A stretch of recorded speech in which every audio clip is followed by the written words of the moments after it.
नमस्कार दोस्तों, जय हिंद। दीपक लॉजी चैनल में आपका तहे दिल से स्वागत है। तो जैसा कि हम विटामिन्स पढ़ रहे थे, विटामिन्स में हमने जितने भी मुख्य विटामिन से बता चुके थे, तो केवल बी कॉम्प्लेक्स विटामिन बच गया था। तो आज हम देख लेते हैं बी कॉम्प्लेक्स विटामिन को। तो दोस्तों, विटामिन्स बी कॉम्प्लेक्स यानी बी कॉम्प्लेक्स का मतलब होता है कि कई सारे विटामिन्स, ठीक है। कई सारे कॉम्प्लेक्स का मतलब है कई सारे कंपाउंड होंगे। जैसे कि बी कॉम्प्लेक्स में B1 हो गया, B2 हो गया, B3 हो गया, B5, B6, B7, B9, B12, यानी कि सभी मिलाकर विटामिन बी कॉम्प्लेक्स बनाते हैं, ठीक है दोस्तों। तो ये हमारे जनरली बात अगर करें तो बी कॉम्प्लेक्स में 8 विटामिन होते हैं, टोटल 8 विटामिन होते हैं। तो अगर ऐसे हम बात करें कि अगर कभी कभी दुकान से आप लोग दवा लेते हैं तो उसमें आपको सभी दवाओं के साथ एक बी का शुल्क का कैप्सूल दे दिया जाता है। बी का शुल्क का एक कैप्सूल दे दिया जाता है। तो दोस्तों, वो कुछ नहीं होता है, जनरली विटामिन बी कॉम्प्लेक्स का ही कैप्सूल होता है। यानी कि आपको किसी अदर विटामिन की ज़रूरत नहीं है। बी कॉम्प्लेक्स में जितने भी विटामिन पाए जाते हैं उस कैप्सूल में ऑलरेडी पाए जाते हैं। यानी कि आप एक सिंगल कैप्सूल ले लेते हैं बी का शुल्क का, तो उसमें आपको 8 विटामिन मिल जाएंगे, ठीक है। तो आइए फिर से टॉपिक पे आते हैं। तो अगर हम वही बात करें B1 की, तो B1 का जो रासायनिक नेम होता है वो होता है थायमीन, ठीक है। B1 का रासायनिक नेम थायमीन होता है। अगर वहीं हम बात करें B2 का रासायनिक नाम राइबोफ्लेविन होता है। अगर हम वहीं बात करें B3 का तो रासायनिक नाम नियासिन होता है। B5 का रासायनिक नाम पेंटोथेनिक एसिड होता है। B6 का रासायनिक नाम पायरिडॉक्सिन होता है। अगर बात करें वहीं B7 का तो बायोटीन। अब बात करें B9 का फोलिक एसिड एंड B12 का कोबालमिन। तो दोस्तों, आप लोगों ने नोटिस किया होगा B1 से लेकर B12 है, लेकिन क्या आपने देखा कि इसमें विटामिन 4 कहीं पर नज़र आ रहा है? नहीं, यानी कि इसमें विटामिन 4 नहीं है, ठीक है। आगे बढ़ते हैं। B5, B6, B7 तक तो ठीक है, लेकिन यहाँ पर विटामिन B से 8 नहीं है, ठीक है। यानी कि उसके बाद B9 के बाद B10 और B11, ठीक है। यानी कि ये तो ऐसे B9 के बाद 12 याद कर लेना, लेकिन जैसे ही देखते हैं B3 के बाद विटामिन 4 और 4 का दुगुना 8, ये दोनों विटामिन नहीं होते हैं। अगर कहीं प्रश्न पूछे तो 3-4 ऑप्शन देकर अगर उसमें अगर पूछ ले विटामिन 4 तो होता है कि नहीं, इसमें तो नहीं होता है दोस्तों, ठीक है। एक बार फिर से देखते हैं। बी कॉम्प्लेक्स में विटामिन B1 जिसका रासायनिक नाम थायमीन होता है। अगर वहीं हम बात करें B2 का रासायनिक नाम राइबोफ्लेविन होता है। B3 का रासायनिक नाम नियासिन या निकोटीनिक एसिड भी कहीं के दिया होता है, निकोटीनिक एसिड, ठीक है।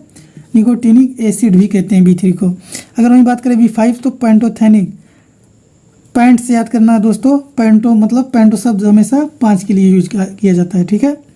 डाई 2 के लिए, टेट्रा 3 के लिए, ठीक है। डाई 2 के लिए, टेट्रा 3 के लिए। और वही बात करें पेंटा की तो क्वाड 4 के लिए, क्वाड सबका अगर यूज है तो 4 के लिए। वहीं अगर पेंटा की बात करें तो पेंटा हमेशा 5 के लिए यूज होता है। तो अगर बात करें इसको याद करने का ट्रिक, तो आप पेंटा से याद कर लेंगे, पेंटाथोनिक से B5। और B6 का जो रासायनिक नाम होता है पायरिडॉक्सिन होता है। अगर वहीं विटामिन B7 की बात करें, विटामिन B7 का नाम बायोटीन और B9 का फोलिक एसिड या फोलेट भी कहीं के दिया रहता है, फोलिक एसिड या फोलेट। अगर वहीं बात करें B12 की तो कोबालमिन, ठीक है। एक दोस्तों हम बात बता देना चाहते हैं, बहुत ही मुख्य बात है जो कि अक्सर एग्जाम में पूछा जाता है, ठीक है दोस्तों। विटामिन बी को एक अन्य नाम से जानते हैं जिसे विटामिन जी भी कहते हैं दोस्तों। ये बहुत पूछता है, ठीक है, विटामिन जी, ठीक है। आपको दिख नहीं रहा होगा, फिर से हम एक बार दिखा देते हैं आप लोगों को। विटामिन बी का जो अलग से एक नाम है उसको विटामिन जी भी कहते हैं, ठीक है। विटामिन B2 को विटामिन जी भी कहते हैं, अक्सर पूछता है, ठीक है। अगर वहीं विटामिन B7 की बात करें तो इसको विटामिन एच भी कहते हैं, ठीक है। ये मुख्यतः इस विटामिन से हमारे हेयर्स मजबूत होते हैं, तो ऐसे याद कर लेंगे, एच फॉर हेयर, हेयर से विटामिन B7 को हेयर्स, ऐसे भी याद कर लेंगे। विटामिन B7 से हमारी जो हेयर लॉस की प्रॉब्लम है वो दूर होती है। तो आइए देखते हैं दोस्तों, आखिर इसके सोर्स क्या है और विटामिन से होने वाले डिजीज़, ठीक है। यानी कि जितने भी हमारे बी कॉम्प्लेक्स के अंतर्गत विटामिन आते हैं उनका रासायनिक नाम तो हम बता चुके हैं, ठीक है। रासायनिक नाम हम बता चुके हैं। अब आइए हम जानते हैं इनका सोर्स क्या है, क्या क्या खाने से मिलते हैं और इनकी अल्पता से या अधिकता से क्या रोग होते हैं, ठीक है। आइए देखते हैं। तो दोस्तों, हम इनका रासायनिक नाम बता ही चुके हैं, तो फिर से रासायनिक नाम बताने की कोई ज़रूरत नहीं है, ठीक है। B1 का रासायनिक नाम जो है कि थायमीन है, ठीक है, थायामीन। B1 का रासायनिक नाम थायमीन। अच्छा दोस्तों, मिलता किसमें है? अगर हम वही बात करें B1 तो होल ग्रेन्स यानी कि साबुत अनाज में मिलता है, ठीक है। वहीं बात करें तो होल ग्रेन्स मीट की बात करें तो मांस में मिलता है, फिश में मिलता है, मटर में मिलता है, केले में और ऑरेंज में B1 मुख्य रूप से मिलते हैं। अगर वहीं बात करें कि B1 की कमी से होने वाले रोग की बात करें अगर दोस्तों, तो वहीं B1 की कमी से बेरी होता है। तो कभी कभी एग्जाम में पूछ देता है आखिर बेरी कौन सा रोग होता है, तो यहाँ पर हम बता चुके हैं कि ये जो हार्ट से संबंधित रोग होता है, इसलिए हम दिल बना चुके हैं। और एक केंद्रिका तंत्र से संबंधित रोग होता है। बेरी हार्ट से रिलेटेड रोग है और केंद्रिका तंत्र से रिलेटेड रोग है। तो इससे आप याद कर लेंगे, भूलेंगे नहीं। यहाँ पर हम हार्ट का साइन वैसे तो होता नहीं है, फिर भी हम बना दिए हैं, ठीक है। हार्ट का बेरी से याद रखना दोस्तों, हार्ट ट्रीज होता है। अब बात करते हैं B2 की, ठीक है दोस्तों। B2 की बात करें तो इसका रासायनिक हम बता चुके हैं कि राइबोफ्लेविन होता है। अगर वहीं बात करें तो B2 किस में पाया जाता है, मिल्क, यानी कि दूध और मिल्क से जितने भी प्रोडक्ट होते हैं। इसका हमारा प्रोडक्ट लिखने का मतलब है दोस्तों, मिल्क तो मिलता है मिल्क से भी जितने प्रोडक्ट बनते हैं, जैसे कि हो गया पनीर हो गया, दही हो गया और भी जितने भी मक्खन हो गया, ठीक है। ये सब मतलब जितने भी मिल्क से प्रोडक्ट बनते हैं उनमें B2 ऑलरेडी पाया जाएगा। अगर वहीं हम बात करें अगर B की कमी हो जाए तो हमें कौन सा रोग होगा, तो दोस्तों B2 की कमी से जीभ में सूजन आ जाता है और मुंह में छाले पड़ जाते हैं, ठीक है, B2 की कमी से। आइए हम देखते हैं B3 का नाम है नियासिन। दोस्तों इसको भूलना नहीं, B2 को एक अलग विटामिन के नाम से जाना जाता है, विटामिन G। ये बहुत ही इंपॉर्टेंस है दोस्तों, इसको इंपॉर्टेंट बना लीजिएगा, कहीं एग्जाम में पूछ देता है। तो अगर हम बात करें वहीं विटामिन B3 की, तो विटामिन B3 दोस्तों इसका रासायनिक नाम नियासिन हो गया या निकोटीनिक एसिड, ठीक है। अगर वहीं हम बात करें विटामिन B3 तो ये पाया जाता है लीवर यानी कि यकृत में, एग में, ठीक है। और ये जो डेयरी प्रोडक्ट होता है हमारा, यानी कि दूध से संबंधित जितने भी प्रोडक्ट होते हैं, खोया, पनीर, बटर्स, मिल्क, कर्ड यानी कि दही, सब में विटामिन B3 प्रचुर मात्रा में पाया जाता है। एग हो गया, फिश हो गया, नट्स यानी मूंगफली, सीड्स जितने भी हमारे बीज होते हैं, अरहर का बीज, मूंग का, उड़द का, सोयाबीन का, एवोकाडो में, होल्स ग्रेन अगर यहाँ बात करें तो साबुत अनाज में भी B3 प्रचुर मात्रा में पाया जाता है। अगर वहीं हम बात करें B3 की कमी से होने वाले रोग की, तो पेलग्रा रोग हो जाएगा दोस्तों। पेलग्रा दोस्तों एक प्रकार का रोग है जो डर्मेटाइटिस की तरह होता है, जैसे हाथ है तो हाथ में छाले टाइप का हो जाता है, ठीक है, एकदम लाल सा। वहीं अगर बात करें तो B3 की कमी से डायरिया यानी कि दस्त, डर्मेटाइटिस यानी कि स्किन से संबंधित रोग, और वहीं बात करें डिमेंशिया यानी कि भूलने की बीमारी। दोस्तों याद करना, इसे D3 के नाम से भी जाना जाता है, ठीक है। D3 डिजीज कहीं पर लिख देता है, पेलग्रा, डायरिया, डर्मेटाइटिस, एक और होता है डिमेंशिया, इसको मत भूलना। वैसे तो देता है D3 ही, लेकिन अगर हम इसको D4 से याद कर लें तो कोई दिक्कत नहीं होगा। अगर ऑप्शन में D3 दिया है तो D3 ही लगाएंगे, ठीक है। वैसे 4 डिजीज होता है मुख्यतः B3 की कमी से, पेलग्रा हो गया, डायरिया हो गया, डर्मेटाइटिस हो गया और डिमेंशिया हो गया। अगर हम बात करें B5 की रासायनिक नाम पेंटोथेनिक एसिड हो गया, ठीक है। अगर वहीं हम बात करें विटामिन B5 तो विटामिन B5 ये हमारा ब्रोकली हो गया, ठीक है। ब्रोकली जो हरी टाइप की गोभी होती है उसमें प्रचुर मात्रा में पाया जाता है। कैबेज हो गया हमारा, कैबेज यानी कि गोभी होता है जो पत्तेदार गोभी हो गया, उसमें पाया जाता है। वाइट एंड स्वीट पोटैटो यानी कि जो शकरकंद हो गया है और आलू हो गया और होल ग्रेन्स हो गया, उसमें B5 एकदम प्रचुर मात्रा में पाया जाता है, ठीक है दोस्तों। अगर हम बात करें B5 की कमी से होने वाले रोग की, तो B5 की कमी से जो पैरों में जलन होता है, आपने सुना होगा कभी किसी को कि बोलते हैं कि हमारे पैर में जलन हो रहा है, अक्सर दोस्तों विटामिन B5 की कमी होती है, ठीक है। कोई वैसे बड़ा इशू होता नहीं है। अगर हम लोगों को अगर सही से अगर पता हो विटामिन मिनरल्स, अगर इवन दो हम अपनी बुक को ही अच्छी तरह से पढ़ लेते हैं, आधा तो इलाज हम इसे घर पर ही कर सकते हैं, ठीक है। बस आप लोगों को मतलब अच्छे से पढ़ने की ज़रूरत है, इसीलिए कहते हैं ना शिक्षा कभी बेकार नहीं जाती, उसका कहीं ना कहीं यूज होता है। तो आप लोग ने बहुत से बुजुर्गों को सुना होगा कि पैर में जलन हो रही, तो वो दोस्तों कुछ नहीं, विटामिन B5 की कमी है। अगर आप इनमें से कोई भी खाते हैं चीज़ तो वो ऑलरेडी दूर हो जाएगा। अगर वहीं बात करें B5 की कमी से होता है तो डर्मेटाइटिस यानी कि ये चर्म रोग, जिसको हिंदी में एकदम शुद्ध रूप में इसको बोलते हैं चर्म रोग। चर्मिस चमड़ा यानी कि चमड़े का रोग, चमड़े में जितने भी रोग होते हैं, खुजली हो गया हमारा, रैसेस हो गया हमारा, ठीक है, ये सब जितने भी रोग आते हैं चमड़े के अंतर्गत आते हैं, तो इसको डर्मेटाइटिस बोल देते हैं जनरली वन भाषा में। कौन कौन से रोग लिखेंगे, ठीक है। तो B5 की कमी से होने वाले रोग होंगे। अगर हम वही बात करें विटामिन B6, ठीक है, अगर वही बात करें विटामिन B6 तो विटामिन B6 का हमने नाम बता ही दिया है, पायरोडॉक्सिन, ठीक है। B5 का पेंटोथेनिक, विटामिन B6 का पायरोडॉक्सिन, ठीक है। तो अगर बात करें B6, ठीक है, B6 फिश में प्रचुर मात्रा में पाया जाता है, ऑरेंज में, मीट में यानी कि मांस, पोटैटोज यानी कि आलू में, अदर स्टार्च मतलब जितने भी स्टार्च वाली सब्जियां होती हैं, जितने भी स्टार्च वाले फ्रूट होते हैं, ठीक है, उसमें जैसे कि आलू में स्टार्च पाया जाता है, ठीक है, जितने भी चीज़ों में स्टार्च पाया जाता है, स्टार्च, उन सभी में विटामिन 6 प्रचुर मात्रा में पाया जाता है। अगर वहीं हम बात करें विटामिन B6 की होने वाली कमी, तो वहीं बात करें कि डिप्रेशन, दोस्तों ये बहुत ही आजकल सुना सुना सा नाम लगता है डिप्रेशन।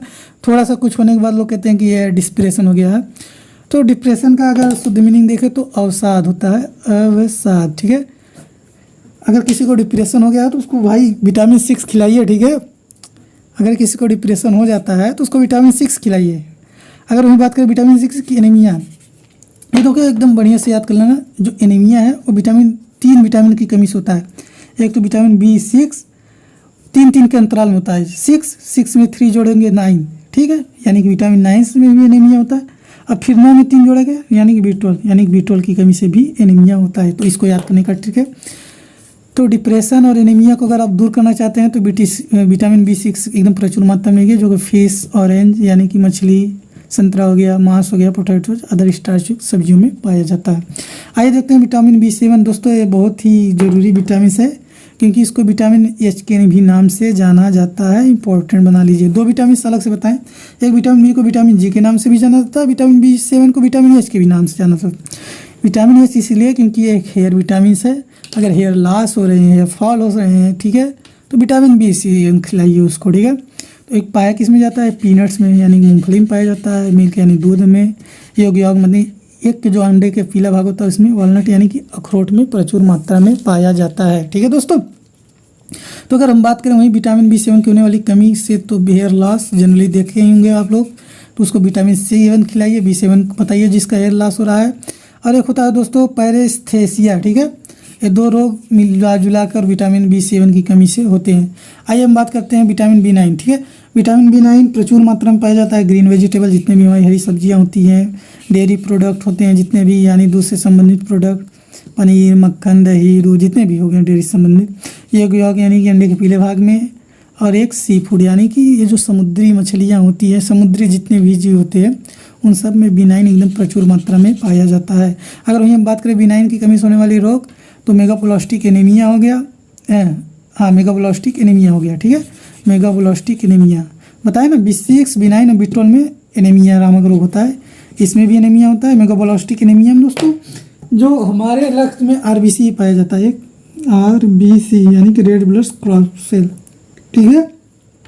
तो हमें मेगाप्लास्टिक में जनरली होता क्या है, तो हमारे जो ये RBC का साइज होता है ना दोस्तों, वो काफ़ी बढ़ जाता है। जो हमारे वेसल्स हो गए, नस हो गए, उसमें बहने में काफ़ी दिक्कत हो जाएगी, ठीक है। मान लो हमारा नस इतना है, इसमें इतने पहले साइज था, अब इतना बड़ा हो गया तो दिक्कत करेगा। इसी को बोलते हैं मेगाप्लास्टिक एनीमिया। अगर वहीं हम बात करें, ठीक है, B12 की, तो B12 दही, दूध से अच्छा दही होता है, ठीक है। जनरली अगर दोस्तों आप दूध खाते हैं तो मिला जुला कर जब तक दही नहीं बन जाता वो पचता नहीं है। पहले आपके स्टोमक में जाता है, दूध आप लेते हैं तो स्टोमक में जाते ही आप चाहे कि मतलब गाय का दूध ले लीजिए, जैसे भैंस का दूध ले लीजिए, आजकल तो बकरी का बहुत ही फेमस हो गया है। अगर आप लोगों का प्लेटलेट्स डाउन है तो आप बकरी का दूध ज़्यादातर डॉक्टर बोलते हैं सेवन करने के लिए।